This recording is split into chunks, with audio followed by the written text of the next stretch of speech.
yielding the stage to Ben Shapiro. Like we were going to allow that. We're not going to allow it.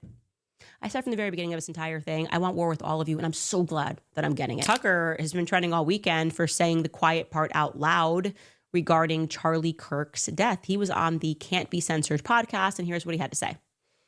Well, you're never going to hear me whine about threats ever to me, because I got on this voluntarily. I know I got fired after 15 years, the highest rated show in American cable television. So, and I got fired for my opinion. So and I'm not whining at all. I'm so grateful that I got fired. I'm just saying it's not like I didn't know what the price is. I do know what the price is. Charlie Kirk was murdered. Yeah. And he was not murdered for his opinions on transgenderism, obviously.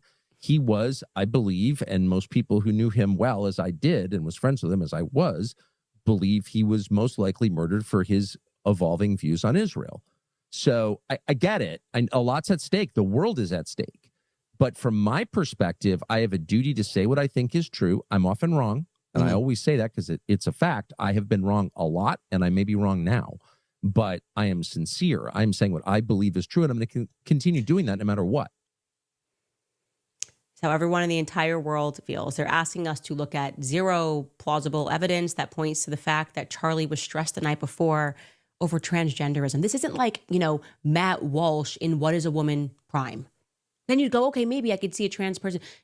Charlie Kirk murdered for his views on transgenderism when the night before he tweeted that he was left no option but to abandon the pro-Israel cause because of how severely they were bullying him, threatening him, using finances. The night before, he's talking to rabbis, Israeli rabbis, Josh Hammer, all of them saying if they were just helping him fine-tune his debate skills, because Charlie wasn't, doing that for a living and smarter than every single one of these people. No, he needed advice the night before. No. You guys were all on the text chain where he said this. Your conversation clearly was related to the text that he dropped where he said, you've left me no choice but to abandon the pro-Israel cause. That's common sense. And you keep bragging about the fact we were the last one to talk to him. Yeah, that's the problem. He then sends a message and says they're going to kill me. And we're supposed to believe that after hanging up with Josh Hammer and Rabbi and the rabbi on a Zoom call, having told them that he was done being bullied, because Zionists fall into all of the stereotypes. We're supposed to believe that night he texted security and said, I'm worried a trans person is going to murder me. No, it defies common sense. We reject it. Okay? It defies everything that happened that day. Defies common sense. Everything you're telling us happened that day defies common sense. Okay? Charlie wasn't hit with a 30-06 bullet in the neck. He wasn't. I'm sorry. Didn't happen. Did not happen. And you know it didn't happen. And Erica couldn't scramble fast enough, and Terrell couldn't scramble fast enough, and new witnesses the next day at 4 a.m. in the morning saying he got shot in the neck. Couldn't scramble fast enough. In my opinion, allegedly, nothing adds up. Show us something solid. We don't need influencers who formerly worked for the Department of War coming and making videos and telling us, well, don't believe your own eyes. Nope, we're going to believe our own eyes this time. We're going to believe our own eyes this time, if that's cool. And that ain't a grieving widow.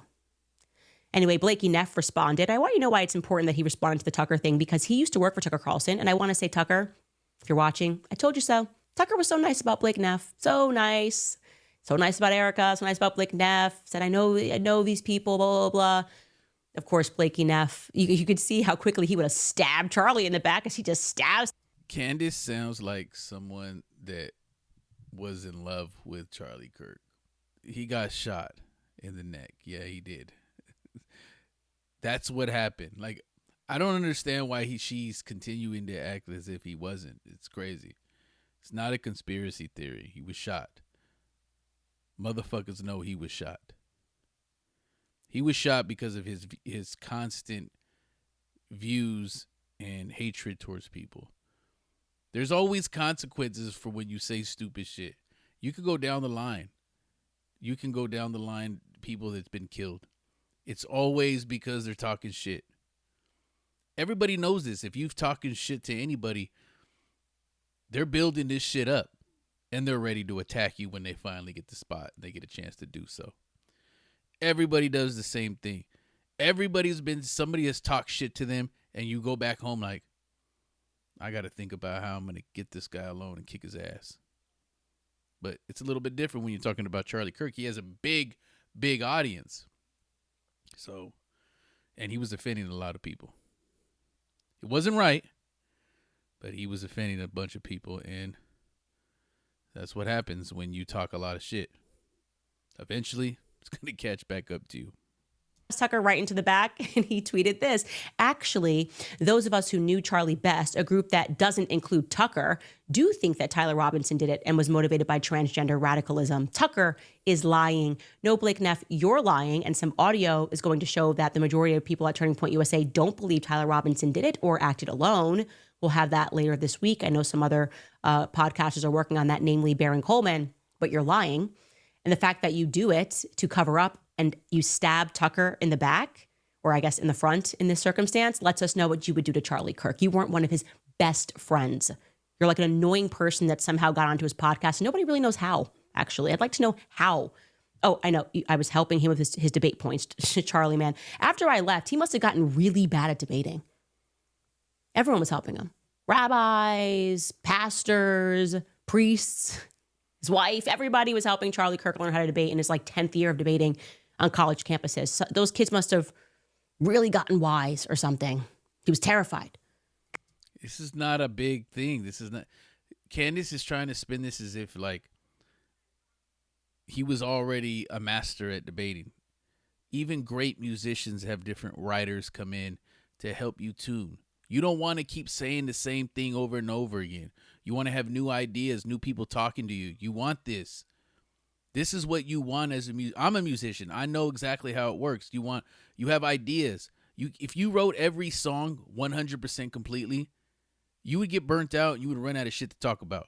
And you would start getting boring, and you would start talking about the same shit. So it's not uncommon for people of Charlie Kirk's stature to invite people in so they can help them debate and help them with material. So it's not. She's making it seem like it's like that's impossible. Everybody writes all their shit. That's not how it works. People help all the time, even if it's a line. Even if it's a line to spark it, they may say a word or they might say something. They'll say, and that'll spark somebody's oh, okay, I'm gonna go this direction. But he wasn't gonna think that from the beginning unless he heard something to spark that thought. That happens in music all the time. You could have an idea for a hook. You can have an idea, and it may not be going in the way you think it is. And then somebody else comes in and keeps that same idea, but changes the words a little bit, and then it sparks it. Boom. Well, now he's going to get credit for the hook. That's how this shit works.